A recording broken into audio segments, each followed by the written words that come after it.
มัยปัจจุบันนี้ជាសម័យបច្ចេកវិទ្យាទំនើបប៉ុន្តែមនុស្សក៏មានទុក្ខច្រើនដែរ stress ស្មុគស្មាញពិបាកចិត្តជួបរឿងរ៉ាវខណ្ឌទៅអត់ធន់បានស្រែកលោឡាឆ្លោះប្រកែកបែកតប់គ្នាអីចឹងទៅមានលុយមានកាក់ច្រើនមែនប៉ុន្តែពេលខ្លះមានទុក្ខហ្នឹងក៏ច្រើនដែរគ្រាន់តែមកព្រឹកនៅពេទ្យរុស្ស៊ីមានអ្នកទៅទទួលសេវាកម្មផ្នែកផ្លូវចិត្តហ្នឹងចំនួន300នាក់ហើយមួយថ្ងៃមានអ្នកទៅមើលជំងឺនៅពេទ្យរុស្ស៊ីអ្នកជំងឺថ្មីហ្នឹងប្រហែលជា1000នាក់ក្នុងចំណោម1000ហ្នឹងមាន500នាក់ឯដែលពេទ្យប្រាប់ថាមានជំងឺផ្លូវចិត្តហ្នឹងហើយភាគច្រើននៃអ្នកដែលមានជំងឺផ្លូវចិត្តគឺយុវជនអញ្ចឹងចាំបាច់ណាស់ទាំងអស់គ្នាទាំងក្មេងទាំងចាស់ត្រូវតែរក្សាចិត្តហ្នឹងឲ្យបានល្អទើបចិត្តហ្នឹងវាមិនសូវមានទុក្ខទើបចិត្តហ្នឹងវាមិនសូវឈឺហើយសួរថាយកថ្នាំអីសម្រាប់ទៅព្យាបាលឬក៏អ្នកដែលមិនទាន់ឈឺត្រូវតែរៀបចំចក្រសង្ការពារកុំឲ្យចិត្តហ្នឹងវាឈឺតាន់តាមរយៈការមានស្មារតីតាមដានចិត្តហ្នឹងរឿយៗកុំឲ្យវាធ្លាក់ទៅក្នុងរឿងខាងមួម៉ៅក្តៅក្រហាយកណែនឈ្នានេះគុំគួនច្រើនពេកចិត្តហ្នឹងវាមានមេរោគហ្នឹងដូចជាពិបាកចិត្តរឿងចេះរឿងអន់ចិត្តរឿងខាងរឿងចំណែនរឿងគិតស្មុគស្មាញច្រើនហ្នឹងគឺជាមេរោគដែលវារាំនៅក្នុងចិត្តហ្នឹងវារស់នៅក្នុងចិត្តរបស់យើងហ្នឹងជួនកាលយើងនឹងទាំងដឹងថាហ្នឹងជាមេរោគទៀតផងអញ្ចឹងវាតតែយើងហ្នឹងមានស្មារតីការចម្រើននៅសតិនៅក្នុងធម៌ហ្នឹងសម្ដែងថាទាំងអស់គ្នាគ្រប់គ្នាភិក្ខុសាមញ្ញជនមនុស្សអ្នកនៅស្រុកនរោស៊ីទទួលទាន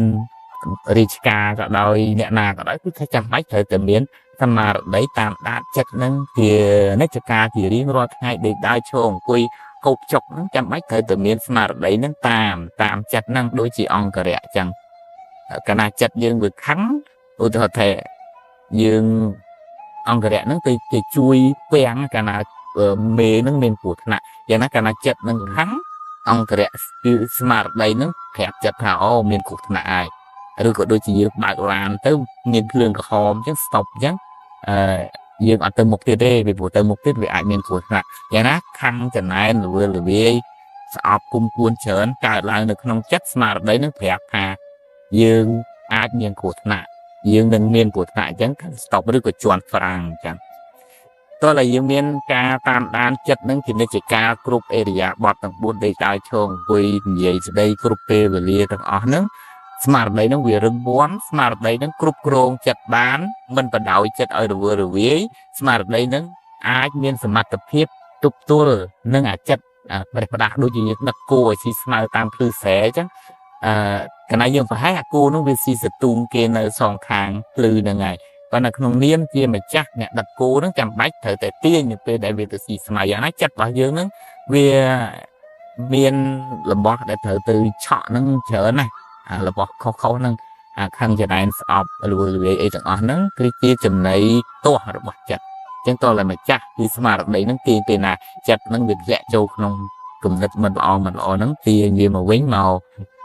គិតរឿងល្អនិយាយរឿងល្អហើយធ្វើអ្វីល្អអានសភៅល្អជួបមនុស្សជាមួយមនុស្សល្អ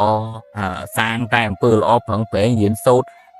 ចម្រើនតែការគិតល្អក្នុងចិត្តគឺជីវិតហ្នឹងវាមិនសូវរវើរវាយហើយក៏មិនសូវមានទុក្ខខ្លាំងដែរអាហ្នឹងជាចំណុចមួយដែលយើងទាំងអស់គ្នាត្រូវតែរក្សាចិត្តដើម្បីកុំឲ្យចិត្តហ្នឹងឈឺហើយបើអ្នកឈឺហើយត្រូវតែមានស្មារតីរឹងមាំការធ្វើសមាធិស្ដាប់ធម៌ស្ដាប់ការអប់រំចិត្តហ្នឹងធ្វើឲ្យអាចជួយព្យាបាលជំងឺផ្លូវចិត្តបានច្រើនដែរអរគុណច្រើន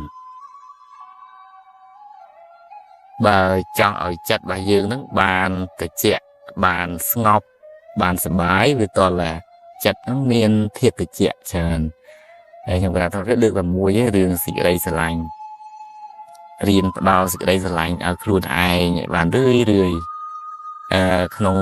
ការធ្វើកម្មដ្ឋានមួយលោកគេហៅថាមេត្តាភាវនាហ្នឹងថា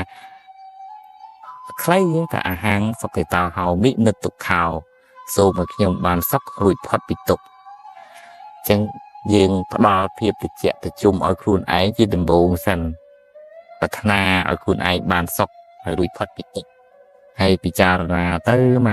មកមានសភាពត្រជាក់មានសភាពស្ងប់នៅខាងក្នុងចិត្ត សបាយតែសូមឲ្យខ្ញុំបានសុខរួចផុតពីទុក្ខសូមឲ្យខ្ញុំបានសុខរួចផុតពីទុក្ខគ្រាន់តែធ្វើប៉ុណ្ណឹងណាធ្វើ4-5នាទីតិចស្ងប់នៅខាងក្នុងហ្នឹងតាមក្បួនវិទ្យាសាស្ត្រថាអ្នកដែលចម្រើនសមាធិចម្រើនមេត្តាឬក៏ករុណាភាវនាហ្នឹងស្រស់ស្រាយទាំងស្បែកទាំងសាច់ហើយមុខនឹងក៏ញញឹមរស់រាយហើយប្រព័ន្ធការពាររាងកាយហ្នឹងក៏រឹងប៉ឹងមេរោគអត់សូវវាយចូលបានទេ